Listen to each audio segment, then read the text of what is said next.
Olá, pessoal, tudo bem? A gente está chegando mais um episódio aqui do Estufa Podcast. E como você já sabe, a nossa proposta, a gente sempre tem falado aqui nos episódios que é não simplesmente trazer um assunto e firmar ali uma definição sobre ele, mas é trazer reflexões muito importantes do dia a dia, do nosso trabalho ministerial, da nossa vida pessoal como um todo. Enfim, são muitas coisas interessantes que vão desmistificar aí muitos assuntos, que vão trazer clareza sobre outros. Isso é algo que, sem dúvida alguma, faz diferença na vida das pessoas, fez na nossa, e a gente quer trazer isso, quer trazer essa verdade, esse coração para cá, para conversar com você. E o primeiro ponto aqui, que eu acho que é extremamente importante quando a gente fala sobre isso, é você compartilhar, você mandar aí para quantas pessoas você puder. Por quê? Porque esse é um momento da gente também se conectar com as pessoas.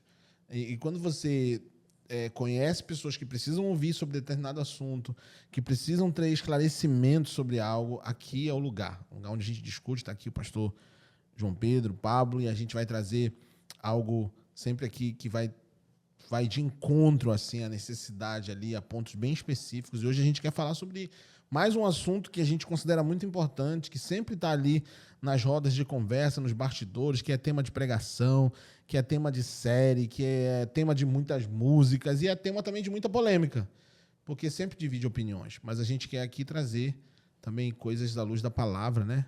Afirmações, definições da palavra, para que a gente possa fundamentar isso de uma maneira mais clara, mais sustentável. E o assunto hoje é entregar os meus dias para o Senhor ou priorizar, né, ou viver para mim mesmo, porque não dá para fazer os dois. Fica Ou aí dá. uma interrogação, né? Ou dá, ou o que é fazer os dois, né? E a gente vai começar falando sobre isso, né? Dá ou não dá para ser alguém. A pessoa vai pensar assim: vou ser alguém dividido, vou me dedicar para o meu ministério, para a minha obra, para o meu chamado, ou não? Cara, para começar aqui assim, vamos pontuar aqui, né? Acho que se você perguntar para todo crente assim, você quer viver a sua vida para Deus, os seus dias para Deus ou para você mesmo? Todo mundo vai falar que é para Deus, né? Então tem essa pequena hipocrisia aí, né? Ninguém vai falar que não é. Então assim, a gente tem que ver de novo, né? Aí é olhar o que é de verdade na nossa vida. No podcast anterior a gente falou um pouco sobre o equilíbrio, né? Então eu acho que é justamente a gente trazer essa reflexão para encontrar o equilíbrio disso tudo, né? Porque a gente tem que viver os nossos dias para Deus, mas também entender o que é o viver para mim mesmo numa ótica santa, né? Acho que essa é a perspectiva aqui, né? Eu acredito que, na verdade, isso que o João Pedro falou, de equilíbrio, é o ponto-chave da história, né? Porque esse questionamento eu vejo muito quando a pessoa fala assim, cara, é porque eu tenho que trabalhar, eu tenho que fazer faculdade, né? Ou eu tenho coisa para fazer, tipo, o trabalho e tem a minha família, eu tenho trabalho e alguma coisa outra, e aí acabou os meus dias. Tipo assim, meu tempo é esse. E como é que eu vou conseguir, né, equilibrar tudo isso? Como é que eu vou conseguir ter um ministério? Como é que eu vou conseguir participar? Então, como eu não consigo ter tempo para tudo, a minha prioridade é essa daqui. Eu vou viver para mim, eu vou estudar, eu vou fazer isso, porque senão, quem é que paga minhas contas? Quem é que faz, tipo assim, as coisas acontecerem, né? Então, as pessoas vão nessa linha de se eu não cuidar de mim, se eu não viver para mim, ninguém vai pagar meus boletos. E eu já vi isso até em debate nos comentários. Eu vi um vídeo sobre um grupo de louvor que eles chegam mais cedo, eles ensaiam. Na sexta-feira eles têm ensaio e tal. E aí os comentários eram assim, tá bom, quero ver fazer isso, tendo que trabalhar e tendo que fazer não sei o que no trânsito e tal. E aí a pessoa, assim, deu muitas justificativas do porquê ela não tem tempo para se dedicar tanto para entregar excelência no culto dela em relação ao louvor. E aí, no comentário também vem um contraponto. O cara comenta falando assim, eu sou dessa igreja, ninguém aí é pago, todo mundo dá um jeito. Então, aí vem aquele desequilíbrio assim, né? Será que o que a gente não consegue fazer não é um pouco de desculpa nossa para não fazer? Ou realmente é impossível, a gente teria que se esforçar, se esticar? E aí tudo isso a gente precisa pensar, acredito. Ia falar, João? Não, é que eu acho que isso... Eu tô aqui que eu vou pesquisar um negócio que eu lembrei aqui, que eu acho que tem a ver com isso, né? Eu acho que, de novo, né? Assim como eu falei no podcast passado, eu acho que isso tem a ver... A maneira como a gente compreende na nossa mentalidade esse assunto... Na verdade, assim, até o que a gente estava falando no almoço, né? O que é viver para Deus, né? O que é dar os meus dias a Deus? E o que é viver para mim mesmo? E quando eu entendo que o viver para Deus também tem um olhar sobre mim. Viver para Deus também significa eu ser fiel comigo mesmo também, né? Porque eu acho que tudo vem... E aí vocês me desculpem se eu parecer meio prolixo aqui, assim, falar duas coisas distintas, mas eu acho que isso tem muito a ver com aquela discussão, né, do santo e o profano, né? O cara converteu na primeira paixão, agora a minha vida inteira para Jesus. E aí as coisas que são ali responsabilidades humanas como um todo, elas vão ficando em segundo plano e sendo descartadas, que ele quer virar um monge, né? E aí não tem, existe essa diferenciação, essa separação, né, entre o sagrado e o profano. Essas duas coisas não se misturam, e o que é para a glória de Deus é o que é sagrado, é o que eu faço para a igreja, é a célula que eu lidero, é o culto que eu toco como um todo. Eu acho que tem um pouco disso, e acho que também tem um pouco também eu sou um grande defensor dessa doutrina, né, que é a falta da doutrina de... Mordomia. Porque eu acho que quando a gente entende a mordomia, a gente acha o equilíbrio dessas duas coisas também, sabe? Porque assim como Deus quer que eu renda adoração, né? A adoração espiritual ali do meu louvor, da minha santidade, Ele também quer que eu renda a minha adoração no meu cuidado comigo mesmo, né?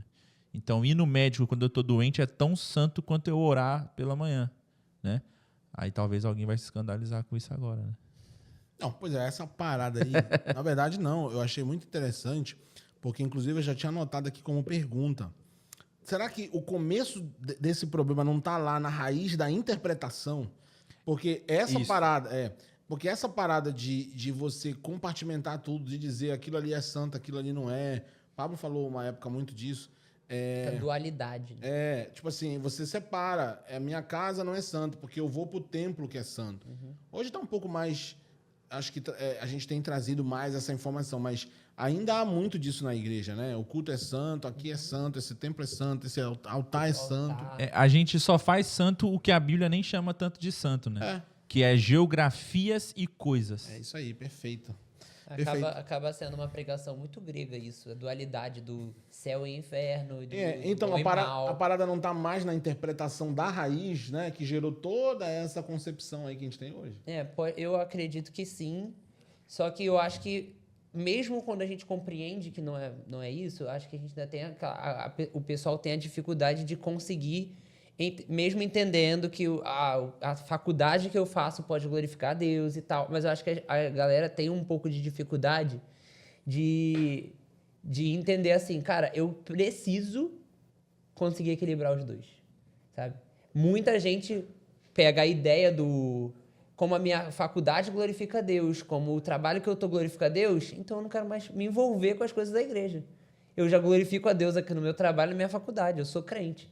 Né? E aí eu abro mão de servir, eu abro mão de uma célula, de um grupo pequeno, eu abro mão de estar, sei lá, em alguma programação da igreja, porque eu já glorifico a Deus no meu dia a dia, no meu trabalho, na faculdade. Né? Então eu acho que o ponto é que não é nem A nem B. Nem eu vou abrir mão de tudo para viver da igreja e esperar que o maná caia lá em casa. E também não eu vou abrir mão de tudo da igreja porque eu já consigo glorificar a Deus aonde eu já estou. Eu estou inserido na faculdade, estou inserido no meu trabalho, eu glorifico a Deus ali, eu prego o evangelho, então a minha comunidade local que se lasque. Eu já estou fazendo a minha parte no reino. Né? Eu acho que nenhum dos dois discursos é poderoso, é o que Deus quer. É isso aí, eu acho que é justamente conseguir colocar isso tudo na balança, né? Pela ótica de Deus, né? Assim, de Deus mesmo. É porque, cara, a gente, não sei se sobretudo brasileiro, mas essa mania, não sei também se é só pentecostal, mas foi o que eu falei aqui, né? Essa mania de fazer santo, né? Coisas que não são tão... Não é que não possam ser santas, é que não não é o objetivo de serem, né? E a gente viver ao redor dessas coisas, né? E aí o que de fato deveria a gente tratar com caráter como algo santificado, a gente não trata dessa maneira, né? E aí quando a gente pesa essas duas coisas na balança, a gente tem essa confusão, tanto para um lado quanto para o outro, né? E acho que a grande questão aqui, para nós, é justamente a gente achar esse ponto de equilíbrio, né? Porque senão a gente vira um gueto, né? A gente, como crente, a gente vira um gueto. Assim. Vai parecer muito mais uma seita, né? E aí foi onde até eu fiquei meio off aqui da conversa, porque eu fui fazer uma pesquisa aqui, né? Que eu me lembrei, eu ia falar isso mais pra frente, mas acho que já dá para encaixar esse assunto. De uma igreja na Nigéria, que ela criou uma cidade para os seus membros morarem. Seita purinha. Então, olha para você ver. Tá igual aquela história do Netflix que a gente viu. A igreja chama Redeemed Christian Church of God. E eles criaram a Redemption Camp, que também é conhecida como Redemption City, né? No inglês é cidade redimida, né? Da redenção. A melhor cidade de todas. Então, tipo, eles têm literalmente casas, até aqui, ó, casas, 5.000 casas residenciais, banco, supermercado, mercado, escola, faculdade bíblica, hospital, parque infantil, restaurante e até usina de energia própria. Serviços de infraestrutura interior, como coleta de lixo, rede de esgoto, estradas administradas pela própria igreja, além de segurança privativa e delegacia. Então, você vê como é que a ideia já furou, né? Porque se todo mundo é crente, ninguém devia roubar. Que delegacia é essa? Delegacia, tá ligado? Tipo, ninguém devia roubar. Mas aí pode ser que o delegado seja um pastor para resolver B.O.s. Mas aí se todo mundo é tão santo, né? E o lugar já é santo, porque, pô, é o território da igreja, né? Mas aí as pessoas que vêm de fora é o lobo. Não, o inimigo, tudo e ainda, tipo assim, cara, pra mim a pessoa tem que estar muito viajando pra poder criar uma parada dessa. E legal que no mesmo estado tem outra. Sério? De uma outra igreja. Não, e o pessoal Eu sabia tá só muito... de uma, aí o chat acabou de falar das duas aqui. Não, cara, eu acho que a galera tem que ter muito viajado pra entender que o evangelho é sobre isso aí. Tem que estar muito louco. Porque pra mim é totalmente, né, é aquele negócio que a gente fala, né? A palavra apóstolo é pra você ir e contaminar a cultura com a cultura do céu. O pessoal vai e cria um negócio, tipo assim, aqui, ó, murou. Tu falou essa parada aí, me daqui veio na mente aqui uma coisa muito legal. Que foi uma vez que o Aloysio falou uma coisa assim, que enquanto Deus estava fazendo o mover dele, chamando Adão e dizendo o quê? Espalhe-se, né? Tava tendo um mover em Gênesis 11 de Babel que dizia fiquem. Então é mais ou menos isso aí, né? Um mover contrário. Contrário ao evangelho. Tipo, o cara criar uma cidade e tá dizendo, vamos nos fechar pura aqui Babel, pra ficar é a seguro. Babel do século XXI. Vamos ficar muito seguros aqui, não tantos, porque tem uma delegacia, então eles não estão se sentindo tão seguros assim. Mas, cara, eu tava falando aqui, dentro desse contexto de deixar a minha vida, ou viver pra minha vida, ou me voltar para as coisas do reino, né? Me entregar. A gente sabe que a gente vive um momento delicado, né? Porque, tipo assim, tem muita... Esse discurso de você ir para o mundo, de você se formar, de você ganhar um mundo que eu acho incrível. A gente precisa enviar as pessoas, elas precisam crescer.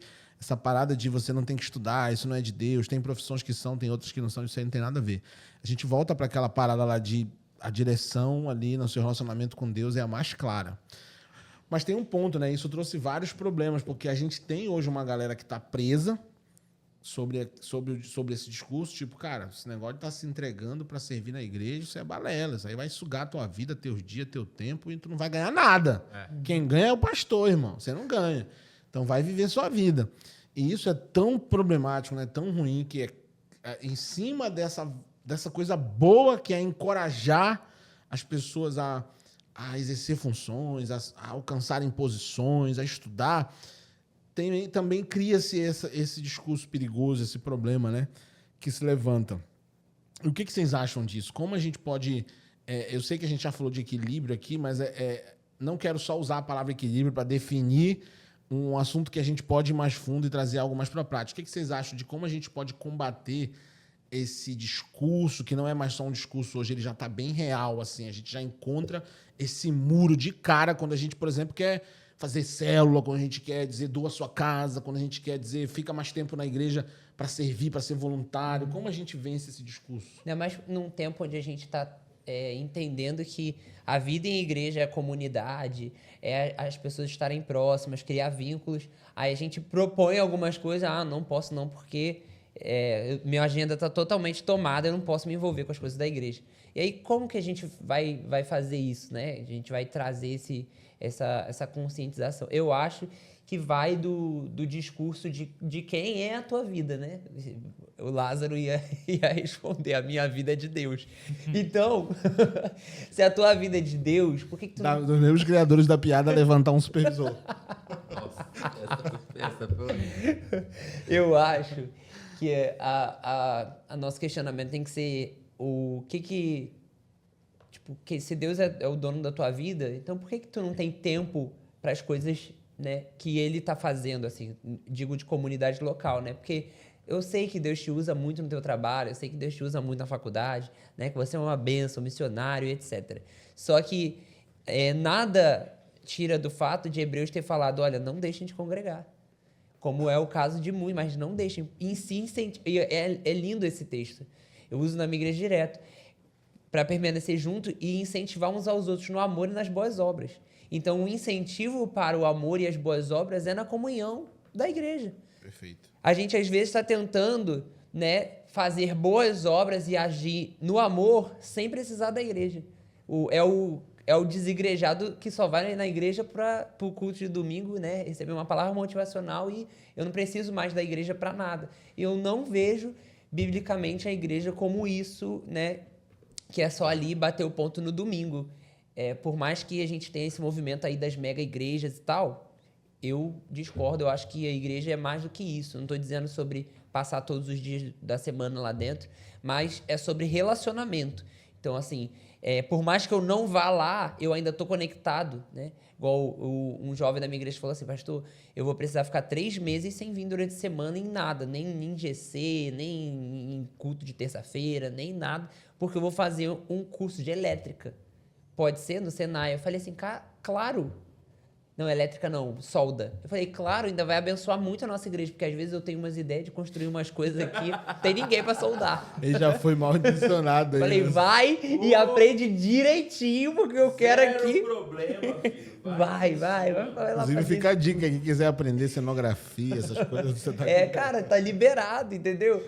Você tem que agregar, tu vai agregar com a tua igreja. E ele passou os 3 meses e tal, voltou. E quando ele voltou com tanta fome, assim, de participar e tal. Hoje ele tá me ajudando com o voluntariado da igreja. Mas por que ele chegou nesse lugar? Porque eu não falei assim, não, cara, se tu for pra lá, tu vai acabar com o teu ministério, tu vai afundar tua vida espiritual se tu não aparecer mais aqui. Não é sobre isso, é sobre relacionamento, né? Quando eu decidi fazer faculdade, eu fiz psicologia, o que eu fazia? Eu tinha lá, sexta-feira, minha célula, era sexta. Então, eu puxava a matéria, na Estácio podia montar a sua própria grade, eu puxava a matéria segunda, terça, quarta, antes ou depois do culto. Quinta, sexta antes da célula. Então, eu conseguia montar toda a grade para eu não sair da igreja. Eu estava na igreja e estava na faculdade ao mesmo tempo. Eu consegui conciliar, né, a data ali, tudo. E é tão legal quando a gente vê esse ímpeto de, cara, eu quero continuar permanecendo. Eu quero andar com a minha vida, mas eu quero continuar permanecendo. Isso aqui é bom demais para mim, para eu largar tudo só porque eu tenho que fazer faculdade, ou só porque eu tenho que fazer um curso. Eu não quero. Então, assim, quando dá para conciliar, ótimo. Quando não dá, vamos manter a conexão, já que é bom para nós, vamos manter conectado.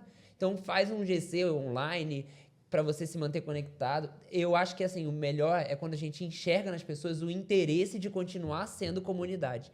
Não é sobre se você vai conseguir conciliar para estar numa programação, mas até inventar uma programação para tu continuar a estar conectado. Isso dentro do seu tempo, né? Tipo, não vou conseguir, mas eu quero participar, né? Eu tenho uma moça lá da minha igreja que ela não conseguia estar na igreja nos ensaios e tal, e ela é do louvor. Ela falou, olha, se eu puder, eu vou ouvindo as músicas no trem, quando eu estiver voltando do trabalho, e eu só chego no domingo antes eu passo as músicas, porque eu não tô conseguindo estar nos ensaios. E eu falei, perfeito. sabe? Não é, tu é obrigado a estar nos ensaios, senão tu não vai participar. Não, esse é o teu jeito e tu quer continuar conectada? Maravilhoso. Então, vamos lá, vamos fazer dessa forma. E se não cair a excelência, não caiu a excelência. Tá lá, tava fazendo isso, agora a escala mudou, já voltou para os ensaios, está fazendo aula de canto. Perfeito. O mais importante é ter esse coração de eu não vou abrir mão da comunidade, daquilo que Deus está fazendo na minha comunidade local, por conta da minha vida pessoal que eu quero andar. Eu quero que tu ande nas duas formas. Acho que o melhor é isso. Cara, acho que a gente tá... esse assunto, assim, eu acho que a gente pode pegar trocentos problemas sobre ele, né? Eu acho que o lance da gente falar da vida em comunidade com a igreja é um desses pontos de equilíbrio, né? Mas eu acho que aí eu vou olhar de fora para dentro. O Pablo falou muito Pablo falou muito de fora para dentro, falar de dentro para fora. Eu acho que parte desse discurso de viver os meus dias para Deus, ele não tem a ver com esse lance de devoção, mas tem a ver com o lance da religiosidade como um todo, né? Que, para mim, ele nasce de um medo do mundo, pra ser bem sincero. Assim. Não que o mundo não tenha poder para poder me corromper, mas ele nasce mais com esse lance de... como se o mundo tivesse muito mais poder do que ele de fato tem. E essa vontade da gente, do crente querer se desligar, né, completamente do mundo, né? Que é o caso da cidade. Eu vou construir uma cidade pra gente, para poder não ter que ter contato com os outros. Exatamente. E isso, cara, assim, tem muito lá de trás, né? Eu lembro assim dos pastores mais antigos da Quadrangular, eles falavam que na época deles, falavam assim, é engraçado, na minha época tinha até mais pecado, né? Porque falavam que se passasse na frente do cinema já era pecado. Lembro disso, cara. Não pode ir no cinema, não pode ir no shopping. Bem pioneiros assim, da igreja, ele falava assim, que o pastor dele falava que passar em frente. Porque antigamente não tinha televisão e tal, então o cinema era o meio de comunicação da época, né? Então, passar em frente o cinema era pecado. Hoje em dia a gente frequenta cinema, o crente lança filme, né? Aí houve uma época, né, já um pouco mais moderna, que a televisão, assistir televisão era pecado, né? Hoje nós temos novela de crente, né? Então você tem um monte de coisa, sério. Então, eu acho que isso é uma coisa muito antigo, né? Sobretudo de uma ala, grande maioria pentecostal, né? Sobre o assunto, mas que ela persiste muito, e eu acho que isso tudo... eu me lembro muito de um exemplo que o Joaquim Cantagalli ele deu numa escola de verão, que ele fala que quando Adão e Eva pecaram, né, a pergunta de Deus foi: quem disse isso a vocês, né? Porque aí ele vai falar que grande parte dos nossos erros vem de um falso ensino, ou vem de um ensino errado, né? Então, quem te disse? Né? Quem te disse isso, né?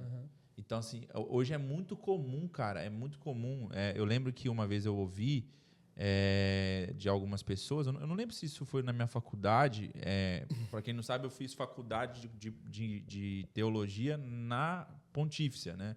Na faculdade católica, então eu estudava com os padres. Não lembro se foi eles que falou ou se foi no próprio Nordeste que eu ouvi. Quase se tornou ou em padre. Algum outro lugar. Oi? Quase se tornou padre. Quase se tornou padre. Eu ia falar besteira. Se ele fosse padre, ele ia ser um dos candidatos ao Papa. De boa. Lembrei.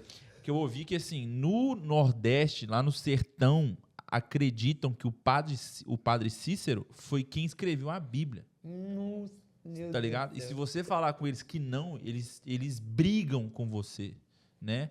Por um falso ensino, né? Que leva a essa radicalidade. Então, o que é o equivalente do padre Cícero que escreveu a Bíblia para o crente, né?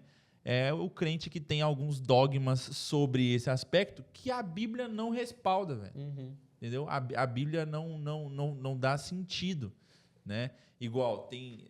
obviamente, não estamos aqui para ficar falando de defeito dos outros, mas...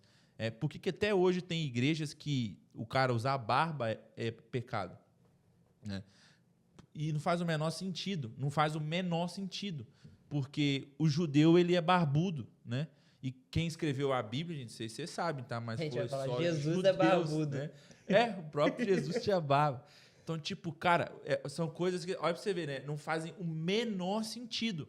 Né? Então, eu acho que esse lance de parte do discurso hoje que a gente tem como igreja de viver os meus dias para Deus, ele não nasce de um lugar genuíno de paixão, né? A Deus, mas ele nasce de um lugar de religião. Então, eu acho que nessa nossa discussão, a gente vai ter que falar sobre esses, como já estamos falando, obviamente, né?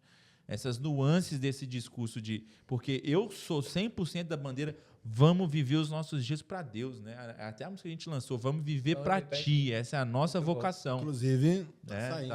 Inclusive, assista o clipe quando lançar. Então, é algo que eu creio. Porém, né, existe um sério problema quando esse viver para Deus, ele não é literalmente para Deus. De novo, um problema de interpretação. É a interpretação errada, né? Então... Por isso que é bom a gente ir mais fundo do que usar a palavra só.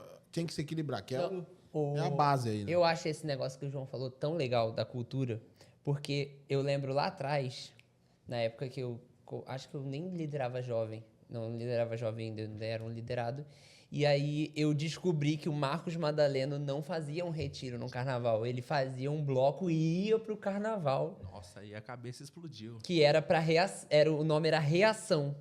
E assim, era uma conferência que acontecia de manhã e à noite os conferencistas iam pro bloco, pras boates, pra frente das boates, fazer evangelismo. E eu achei aquilo assim, a coisa mais sensacional do universo. E o tema era reação, porque a gente não tá aqui para fugir do mundo, a gente tá aqui para reagir. Então, se é um tempo onde a gente diz que o mundo agora é a festa da carne, então a gente vai reagir com o amor de Deus. E assim, aquilo para mim foi... Spoiler pro Sammy aí, gente. Não, aquilo foi tão absurdo para mim que eu falei assim, cara, isso é o certo, sabe? E aí depois eu fiquei pensando, cara, mas não é certo ou errado. É porque às vezes a gente tem a compreensão errada e aí a gente reage pela forma errada. Igual, Não é o fazer que diz que tá certo. É o cara que odeia tanto religião que ele cria a religião dos não religião. É os manipuladores que odeiam manipuladores que se tornam manipuladores. É a igreja dos desigrejados. Pela não manipulação, nós odiamos a instituição. Nós amamos ele, mas odiamos a instituição. Visto, criamos uma instituição dos desigrejados. Exatamente. Esses discursos que não combatem. Exatamente. Agora só, esse papo todo aí surgiu uma questão aqui, muito legal. As igrejas em si, vamos falar desse ambiente, como o João falou ali, bem legal, fechar um pouco para a gente entender. Então, ele trouxe um bloco ali de reflexão para a gente entender mais profundamente, para não ficar só uma coisa aberta. Então, quando a gente fala da igreja ser esse ambiente que tocamos no voluntariado, temos falado muito, né? Da igreja ser esse ambiente onde a pessoa ela vai servir, né? Não que ela vá servir só no culto, né? Mas a igreja vai ser esse ambiente que vai ensinar a pessoa a servir os outros, a até criar eventos e movimentos sociais para servir o bairro, servir a cidade. Ponto. Mas o que vocês pensam sobre isso? De alguma maneira, a igreja ela pode também acabar, a igreja, quando eu falo instituição, né, aqui, ela pode acabar, por esse ensino errado, por essa colocação errada, acabar limitando esse servir da pessoa, porque muitas vezes a igreja, o Paulo até citou isso aqui, ela vai usar aquele discurso, olha, mesmo que não seja verbal o discurso, né, mas o clima é esse, ou você serve tendo o tempo todo para servir, por exemplo, o irmão X serve de um jeito. Se não for esse padrão do irmão X, que é entrega total, você não tem lugar aqui. Então, aí, às vezes, o cara se sente mal, porque ele diz, cara, eu não sou aquele cara entrega total, mas eu sou um cara que pode ajudar dessa outra forma.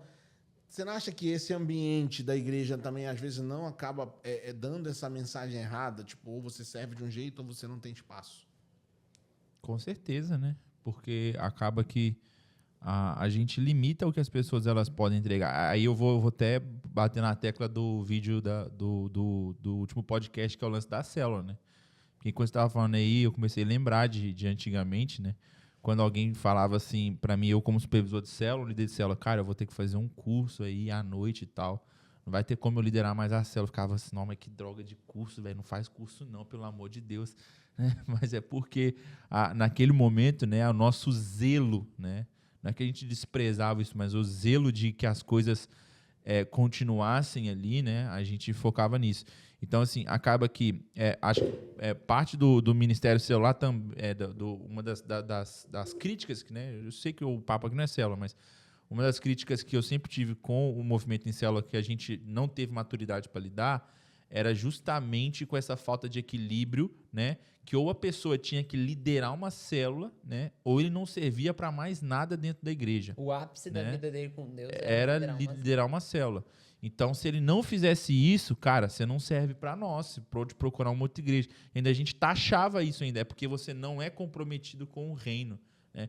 Como se só fosse comprometido com o reino quem abandonava tudo, né? Talvez isso tenha sido o nosso discurso aqui algum dia na vida, mas graças a Deus a gente entendeu esse aspecto, né? Mas assim, quando a igreja limita, né, a isso, eu acho que de fato ela tá não só se cauterizando, mas também cauterizando as pessoas, né? Porque aí ela vai contribuir para um outro movimento, né? Que é o movimento do consumismo cristão, né? É o cara que, pô, já que eu não me encaixo ali para servir no padrão que é extremamente exigente, então eu vou ficar aqui consumindo, cara. O culto. Né? E o pastor não tem direito de me na hora que ele me confrontar porque eu não faço nada, eu vou falar, mas eu não tenho como fazer o que você quer, né? Então aí vai ficar nesse cabo de guerra, né? Onde ninguém ganha, né? Então acaba virando uma doença, né? Que ela vai se retroalimentando constantemente, porque a ignorância de um lado e a dificuldade do outro, isso tudo vai se somando e quando você vai ver, você vai ter esse ambiente, porque como a régua aqui é alta demais, isso vai sobrecarregar alguém. Agora, um ponto que eu acho que a gente também pode falar aqui dentro disso é que existem pessoas e pessoas, que a gente não tem que ter a forma do biscoito, né? Todo mundo é a mesma pessoa e é cobrado da mesma forma. Porque eu acredito, assim, que tem gente que nitidamente, eu como pastor, entendo que Deus está chamando aquela pessoa ali para ser um líder ali, ela tem uma aptidão, ela tem um dom que é diferenciado e tal. Então eu vou convidar ela para uma entrega maior. E isso é simplesmente esticar mesmo, né? Tipo assim, cara, tu pode... Às vezes é a estação dela, a fase da vida. Tu pode se esticar e entregar mais. E isso vai ser, entre aspas, desequilibrado. Assim, vai passar essa mensagem. Não vai ser a mesma medida de cobrança para todos os voluntários ou para todos os líderes da igreja. Não, porque tem gente que nessa estação Deus está te puxando para mais. A causa da igreja está te pedindo mais na tua área, né? Então tu vai se envolver mais na medida também que tu pode. Não é aquilo assim, abandona, queima os carros, queima as carroças e vem. Não é sobre isso, não. Mas a gente precisa ter um coração de entender assim, cara, Deus está me chamando, né? E ser a pessoa que vai dizer o eis-me aqui. E não o teu pastor falando assim, tu eis-me aqui. Você vai ser o eis-me aqui, sim. Né? Não é o teu pastor te intimar a dizer eis-me aqui. Mas você entender em Deus, cara, Deus está me chamando nessa estação para eu entregar mais. Deus tá colocando uma capa sobre mim. Isso. Deus está colocando uma capa aqui sobre mim que a minha igreja precisa. A minha igreja local. E é por uma estação.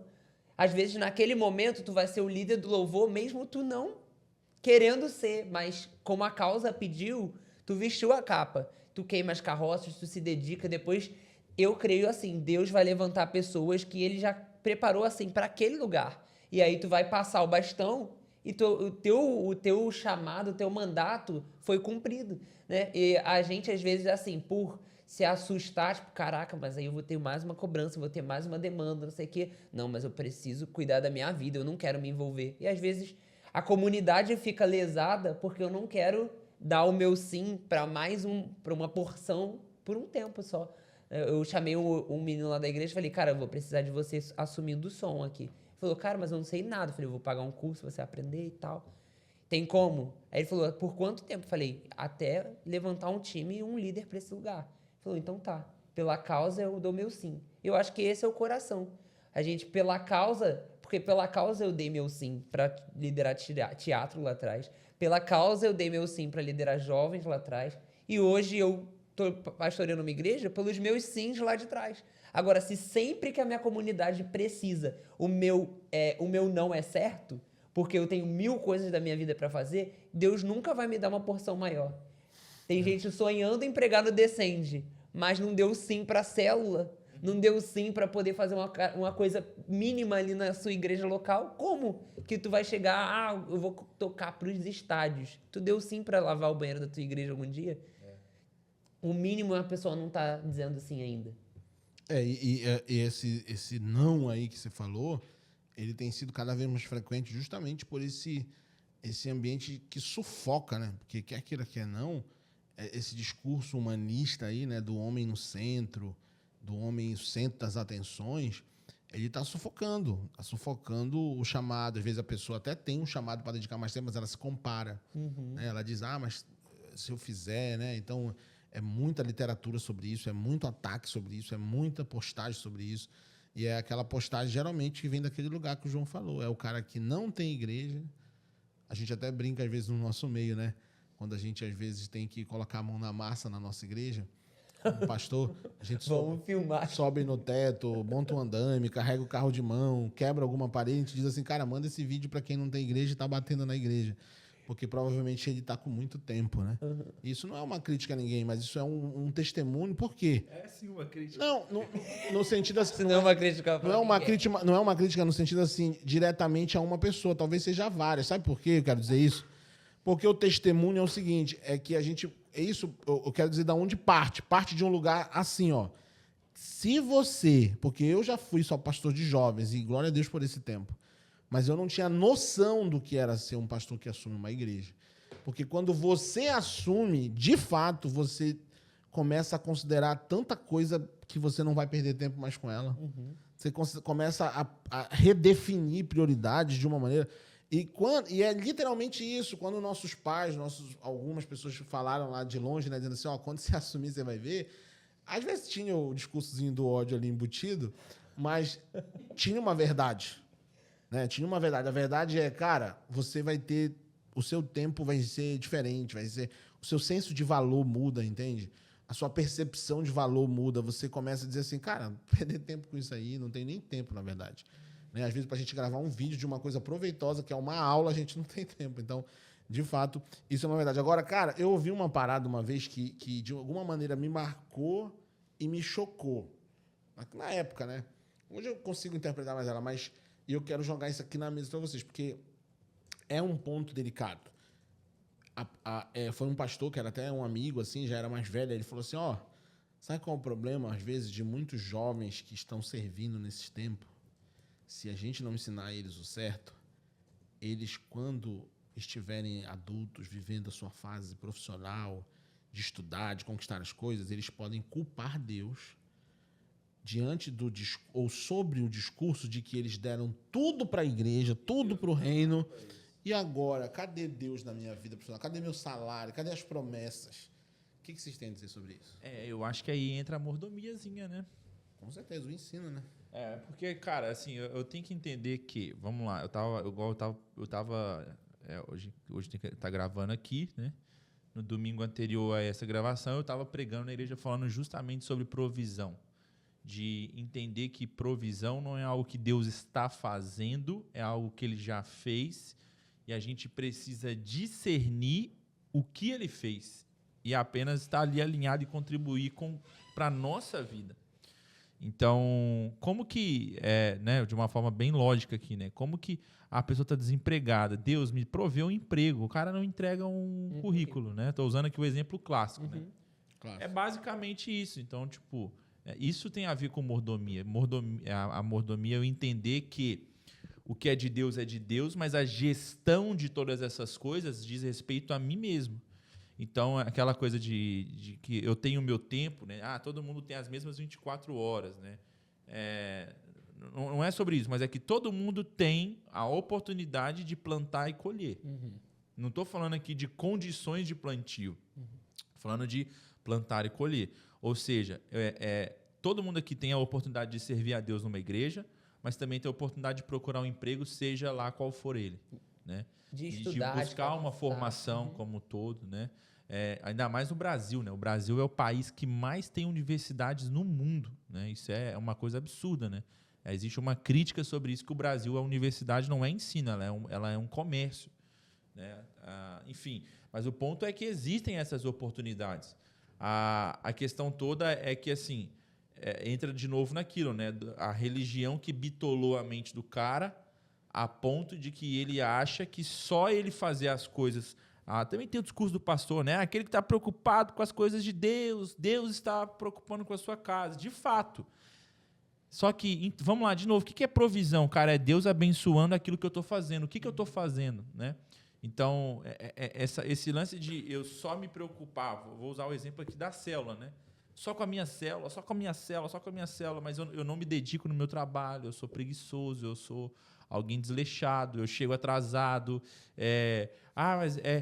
e isso vira o meu troféu. No meu trabalho, eu tiro o tempo do meu trabalho, eu uso o tempo do meu trabalho para poder ficar me preocupando com todas as coisas da minha célula. Não, irmão, você está sendo pago para trabalhar. Com a sua célula, você vai preocupar em outro momento, no intervalo, na hora do almoço, ou depois que você saiu do trabalho, você dá aquele telefonema, a não ser que seja, obviamente, uma coisa muito urgente, né? Mas, às vezes, as pessoas se orgulham do fato de serem completamente irresponsáveis com as suas responsabilidades como civis, né? E acham e não tem problema isso, mas tem problema. E às vezes elas até dizem assim, o meu trabalho é super livre, meu patrão nem briga, eu passo o dia fazendo outras coisas, mas tá errado. Tá errado, né? E é entender que, aí vou voltar lá no que eu falei no início, né? Isso é tão santo quanto cuidar de uma célula, quanto discipular alguém, né? Porque aí entra aquela coisa que é um pouco do brasileiro, né? De não entender que o trabalho é uma adoração. Uhum. A gente, às vezes, está cansado de trabalhar, né? Alguém Também vai e fala glorifica assim... a Deus. O crente fala assim, maldito Adão e Eva, né? Que pecaram agora, porque eles pecaram, eu tenho que trabalhar. Como se o pecado trouxe o trabalho. Não, a criação trouxe o trabalho. O homem já trabalhava antes da criação. O que inverteu foi a ordem. Antes o homem recebeu a provisão para depois trabalhar. Agora ele tem que trabalhar para receber a provisão. Isso está lá na Bíblia. Então, o ponto todo aqui é que eu continuo debaixo de um propósito de Deus para o homem, só que eu tenho que entender que é minha responsabilidade como um todo, mas é aquilo que glorifica a Deus. E essa falsa, de novo, né, o falso ensino, a falsa compreensão de que as coisas de Deus, o que é viver para Deus? É quase sempre assim, é o que tem a ver com a agenda da igreja, é o que tem a ver com o prédio da igreja, é o que tem a ver com o nome da igreja. Passou essas coisas, elas não são mais de Deus, né? Então, grande parte desse déficit do cara que, entreguei os meus dias para Deus e agora eu estou aqui passando fome, né? Cara, mas a menos que Deus... e aí também a gente tem que fazer... Que me prometeram não aconteceu. Deus me chamou para ser integral no ministério. Tudo bem, eu também fui chamado para ser integral no ministério, mas houve momentos da minha vida que ser integral no ministério não sustentava a minha casa. E eu tenho força, eu tenho tempo e eu procurei oportunidades para trazer, tem outras fontes, né, o recurso para dentro da minha casa com a bênção e o favor de Deus. Né? A gente também olha isso para Paulo. Não sei se cabe nisso, mas Paulo disse isso, né? Eu tenho como viver disso, mas fui procurar outros meios. Né? Então o ponto todo é que, cara, não existe desculpa para isso. Gastei a minha vida, gastei os meus dias e não sei o que. Então, cara, você gastou errado. Não, e fora, o que eu mais vejo, e assim... na galera que anda comigo ali, é que tudo que eles aprenderam na igreja impulsionou para um currículo que eles são eu ia falar disso agora. Disputados no mercado de trabalho. Eu ia fazer essa pergunta. Então aproveita e já responde, Paulo. Quais são os benefícios de uma pessoa dedicar seus dias, seu tempo para Deus? Não só no sentido espiritual, que a gente já falou muito aqui, mas quais são os benefícios que essa pessoa alcança? Sem dúvida alguma. Então, eu acho que o primeiro ponto é que toda entrevista de emprego que eu fui, as pessoas não sabiam se comunicar porque elas nunca falaram assim em público, elas nunca falaram em um grupo. E quem eram os crentes, você dá para ver que é crente porque ele sabe falar. Ele sabe gesticular, ele... passeia ali olhando para todo mundo, que é o líder de célula ali. Ele tem uma oratória, né? Ele sabe... Líder de grupo, né? É o líder de grupo pequeno, ele sabe se comunicar. Outra coisa é que a gente às vezes identifica pessoas que a gente fala assim, cara, essa pessoa tem muito talento para essa área. Né? Eu vejo... Tem um menino lá, o Caio até, que ele nos ajuda aqui no podcast. Ele disse que foi num restaurante com a mãe dele lá, e aí tinha um balanço. Ela falou, filho, me filma aqui nesse balanço pra eu postar pra minhas amigas. E aí, ele foi filmar, e aí ele... Baita vídeo. É, tipo, ele fez o vídeo que ele faz do culto, virou o celular e, e faz o zoom e coloca no modo cinema. E a mãe dele, meu filho, você nasceu pra isso. Você tem que fazer um curso agora que você vai ganhar muito dinheiro com isso. E aí o Caio pegou e falou, cara, eu fiz o vídeo mais normal, só peguei os vídeos, joguei no CapCut lá e coloquei. Mas assim, onde que ele aprendeu isso? Pra ela, né? Tipo, ele era um dom natural, mas não sabe, né? Mas ali na igreja tá aprendendo e tal. Então, eu acho que tudo envolvendo a igreja vai desenvolver preparar. alguma coisa, vai te preparar para o mercado de trabalho. Eu vejo algumas líderes, assim, que começaram a fazer uma mesa ali de lanchinho para a coisa da liderança e tal, e agora elas trabalham fazendo as mesas. E por quê? Porque aprenderam, Fora se que desenvolveram. a igreja oferece cursos, né? Tipo, teve curso lá de Curso de Primeiros socorros, que foi, tipo, certificado. diferente. Né? Uma coisa muito, muito da hora que a enfermagem E tem uma coisa, fez. né? Quem aprende na igreja, não é que ele seja muito bom, mas comparado a quem não sabe, ele é quase um Pelé, né? Então, tipo, eu na faculdade, quando eu tinha que apresentar trabalho de banca, não que eu seja um ótimo orador, mas o fato de eu ser líder de célula, tá pregando quase todo final de semana, a galera não saber nada, pô, eu me destacava igual... É o caso do Caio, né? Ele fez É, um o vídeo caso do incrível. Caio, O caso exatamente. do Pedrinho, que foi para uma agência e ele fazia o design da nossa A igreja galera ali. pira nele. E o pessoal, meu Deus, ele sabe muito. Quando a gente cara. ouviu E a que a gente foto dele querendo tava na esculachar o parede, quando E a gente ouviu, Cara, tu tá errando. Tá tava lá, fazendo errado. funcionário do E mês. ele a é o gente, como melhor assim? da agência dele. E né? aqui ele escrevendo o Summit, 9 refeições. Em um dia, 9 refeições. Gente, como tu pensou nisso? Ô, Pedrinho, Mas perdoa lá- aí a galera por abrir isso. Mas lá ele se deu bem e tal. E é isso, eu acho que a igreja, ela te capacita de uma forma para o mercado de trabalho que em nenhum outro lugar tu vai ter essa capacitação, porque é uma parada meio assim, a vera, né? É. Não é aquela coisa de tipo assim, quando chegar nesse momento, Você aprende fazendo. tu já aprende ali na prática mesmo, Você tudo tem que que saber puder. lidar com as pessoas, né? Com as fragilidades Fora essa delas, parte, né? Isso aí tudo aí. Cara, Trabalha pessoas, eu tem personalidade, é verdade. Eu vou trazer um assunto aqui e de coração, vai parecer engraçado, mas não é pra gerar polêmica.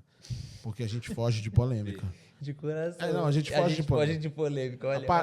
A parada aqui é por um seguinte, sinceramente, vai gerar polêmica, mas é por um seguinte, é que a gente vê muitas pessoas falando sobre isso. E às vezes é uma coisa banal, mas que se a gente não for lá e dar uma direção pra ela, ela pode criar uma proporção diferente. Por exemplo, teve uma época que tem muito a ver com esse assunto.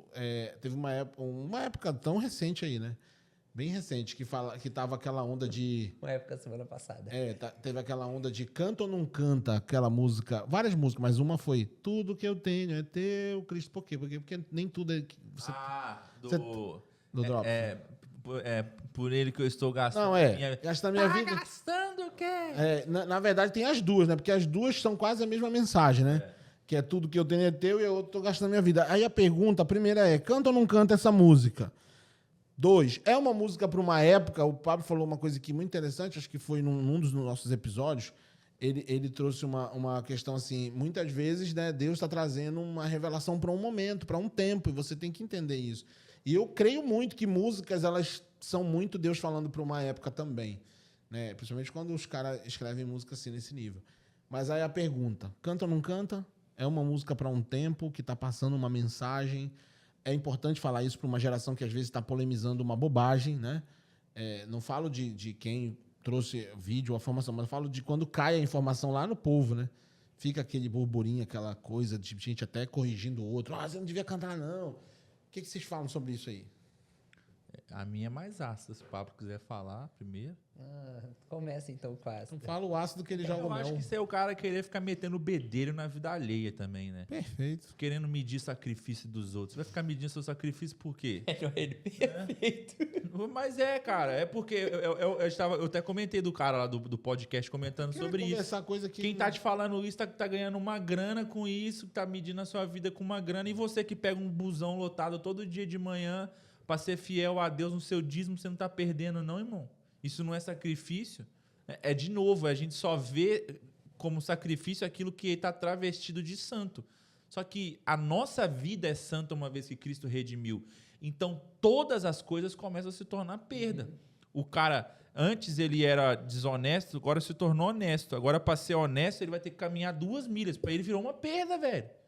Ah, mas, pô, o cara tá... Mas é a perda do cara, é a perda dele, é o sacrifício dele. A medida ali. É a medida dele. Então, assim, quem que vai ficar medindo o meu sacrifício? Entendeu? Eu sou completamente contra a qualquer postura arrogante e hipócrita de pessoas que ficam querendo medir o sacrifício alheio, porque o dele é, na régua dele, considerável. Pô, irmão, tá de brincadeira. Então nem a pessoa que corrigiu devia cantar. Quem devia cantar era os mártires, mas não estão aqui para cantar mais por quê? Porque entregou a vida. E aí? É aquela história que o Rodolfo lá falava, né? Ele dizia assim, que quando alguém vinha falar para ele de sacrifício, que fez uma viagem, porque uma vez ele se autoconfrontou com isso, né? Ah, tô cansado, peguei o avião pro Japão, depois pros Estados Unidos, depois de volta para São Paulo. Cansado. Aí ele lembrou assim, mas Paulo ia a pé, né? Pois é. Então acabou toda a conversa. Eu acho que assim, a gente corre um sério risco, e aí eu vou só comentar. Não sei se tem a ver com isso, mas é só para embasar o meu princípio aqui. Santidade. A santidade medida a régua de quem? Né? A Bíblia fala ser de santo como ele é santo. Então, se Jesus é a régua, ninguém alcança. Então, a gente está sempre no prejuízo. A gente está sempre correndo atrás do nosso problema. Então, quando Cristo é a régua da santidade, eu não tenho mais que me comparar com o Pablo, o Walter, o Felipe, o Renan, seja com quem for. Cristo é a minha régua.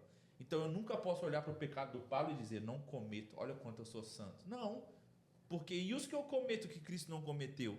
Então, isso precisa me trazer para um lugar de realidade e humildade. E o que é a humildade? A humildade é diferente da comiseração. Humildade é reconhecer exatamente quem eu sou. Então, aonde eu estou exatamente? Né? Porque aí eu, como arminiano, discordo da ideia da depravação toda. Não, eu sou um lixo. Não, peraí, irmão, calma aí também, né? Jesus está me redimindo pelo seu sangue. Então, aonde eu estou nisso? Eu estou aqui, eu tenho esses erros e pecados, então, ponto final. Não posso me envaidecer porque eu não peco aonde o Pablo peca, porque a minha régua é ele. E ele, tá aqui em cima, eu nunca vou chegar, então eu tenho sempre que viver no constante humildade. Então, ponto. Se Cristo é a régua da santidade, Cristo também é a régua do sacrifício. Quem está perdendo a sua vida? Quem morreu na cruz ou quem está rodando o Brasil, cobrando uma grana e palpitando a vida alheia, né? É bom falar, porque isso nunca vai chegar na pessoa mesmo, né? Então não tem problema nenhum. Mas ainda que chegasse também, né? Vai que Deus quer. Tomara que chegue. Mas brincadeira à parte. O ponto é isso. Quem que vai ficar medindo o meu sacrifício? E eu acho que o ponto também se dá em que estação cada pessoa está. Que eu acho que é o lugar de respeito. Nível de comprometimento. Porque quando eu estou no começo da minha caminhada, o perder tudo por amor e com alegria é quando eu perco amizades porque elas não querem mais andar comigo porque eu acabei de aceitar Jesus. Agora, quando eu já estou lá na frente na minha caminhada, eu já tenho um ministério, etc, etc, que tem pessoas que vão chegar nesse lugar, o perder tudo, às vezes, é abrir mão de um cachê, aí beleza. Agora, vamos ver se esse perder tudo. Porque se você tá lá na frente e aí se compara com quem tá começando e falando assim, tu não tá perdendo nada. Ué, quem disse que não? Exatamente. Então, eu acho que em cada estação que cada um está... Cara, lembrei de uma coisa. Em cada estação que cada um tá, vai existir um perder tudo. E contexto de vida também. Porque um desses caras aí, um desses que levantou apitando o sacrifício alheio, ele tá muito rico, graças a Deus. Ele foi um dos que confrontou isso. A princípio, num contexto assim, não, pera lá, veja bem, é com calmaria. Só que eu lembro que ele foi e postou, porque na semana um MC famoso converteu-se a Jesus, e aí, por converter-se a Jesus, ele teve que pagar uma multa para quebrar um contrato. Esse é o sacrifício do cara, só é milionário porque ele está nesse nível de comprometimento. Só que ele também não vai ter que pegar um ônibus para sentir CC dos outros. Você entende? Esse é o ponto. Então, o perder dele é diferente do seu Manel lá da igreja. Tipo, eu não Aí tenho como perder tudo de um milionário porque eu não tenho aí, um esse milhão. pastor falou, ele pegou o Nós print. queremos 1 milhão. Eu quero perder tudo Ele desse pegou nível o print. Cara, isso aí, cara. Eu oro todos os dias pra um dia eu descobrir que ele falou, pegadinha do malandro, porque não tem cabimento. Ele pegou o print e falou assim, isso que é perdendo tudo por amor e com alegria. Falei, então só ele que perdeu os 2 milhões, ele tá perdendo tudo. Eu até quero, Senhor. E chegar nesse eu que lugar. perdoei uma dívida de alguém que não cobrei, né? Ou um fulano que perdoou a dívida de alguém que não cobrou, porque Jesus falou, quando você emprestar, não espere receber de volta. Então pronto, tomei como perda. E aí? Aí fica essa coisa do cara querer medir a régua do outro com quem ele é. Então, eu acho que isso vira um problema muito sério. Esse assunto é muito Porque bacana. a gente começa a se trazer para um lugar que é um lugar de Cristo, velho. Cristo tem que estar nesse lugar. Porque é Ele que vai provar nossas obras na glória. Verdade, é a régua, foi o que tu falou. Muito, muito perfeito isso. Agora, olha só. É interessante isso, porque quando vocês falaram aí do seu Manuel, tal, o perder dele, né? Mas eu vejo a história do Benny Hinn lá. O Pablo citou uma coisa aqui que me lembrou disso. Ele falou, né? O perder dele foi o quê? O dia que ele aceitou Jesus ali, converteu-se ao cristianismo. O pai dele deserdou ele. Então, tipo assim, o perder dele foi ter que entrar em casa e não poder falar com o pai, pô. Mas ele voltava para casa, né? Ele ainda morava lá, a mãe atendia ele, em tese assim, a mãe o recebia, mas o pai disse, você não é meu filho. Então, não dá para medir, pô. O cara tava respondendo ao chamado. Ele tinha lá o conforto da casa dele, tudo legal, bem estruturado, mas olha a dor que ele sentia. Então, você ia olhar para a vida dele e dizer, mas o Benny Hinn era de uma família rica, a casa dele era boa, mas ele estava lá no quarto, irmão, vivendo uma solidão, um choro de uma dor terrível. E isso era o perder dele, cara. Assim, tirando desse contexto, né? Mas fazendo uma comparação, é igual, tipo, você vai conversar com um adolescente, né? Fica, nossa, cara, minha vida tá acabada e tal, não sei o quê. Por quê?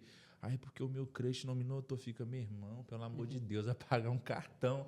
Né? Mas é que, de fato, nessa estação da vida dele, isso é o uma máximo dor. da dor. É o máximo da dor. É a história da criancinha que tava chorando muito, né? Orando. E aí vem aquela coisa, você tá desprezando a luta de alguém, né?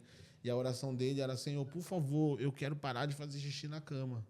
Aí alguém vai dizer assim, mas que oração boba, babaca.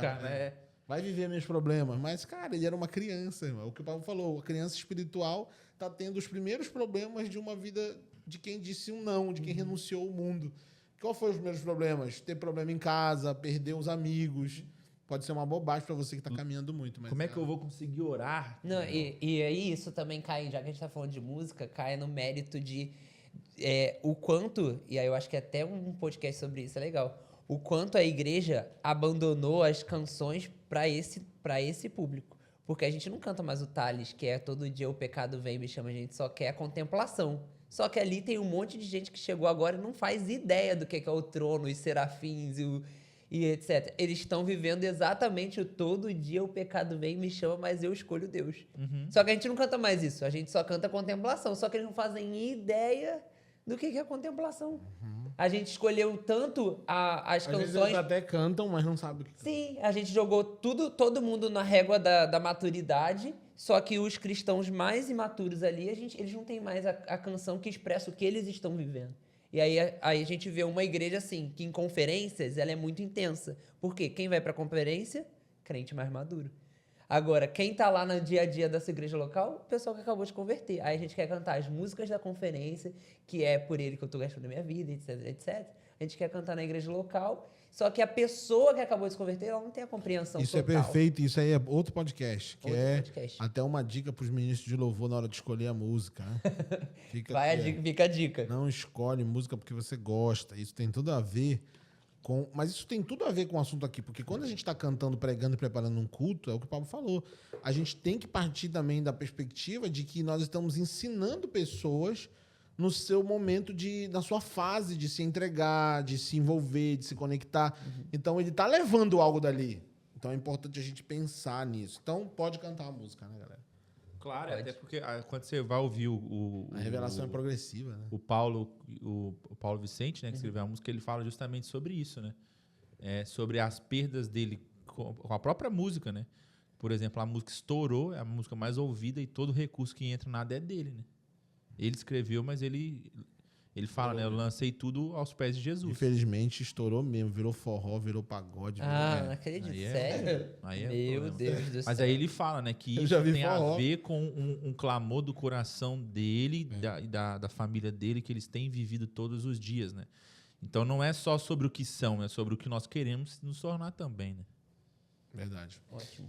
Galera, esse é um assunto muito, muito profundo. Você viu que ele vai se conectando com muitos outros, né? Uma ramificação aí que não tem fim, é o que o João falou. Então a gente blocou aqui para ser um pouco mais específico e tal, mas eu acho que ficou muito legal e a gente fica aqui mais esse episódio desse podcast. Vem muita coisa boa por aí, muito assunto incrível que eu tenho certeza que vai fazer todo sentido para esse momento, para esse tempo aí da sua vida, do seu ministério.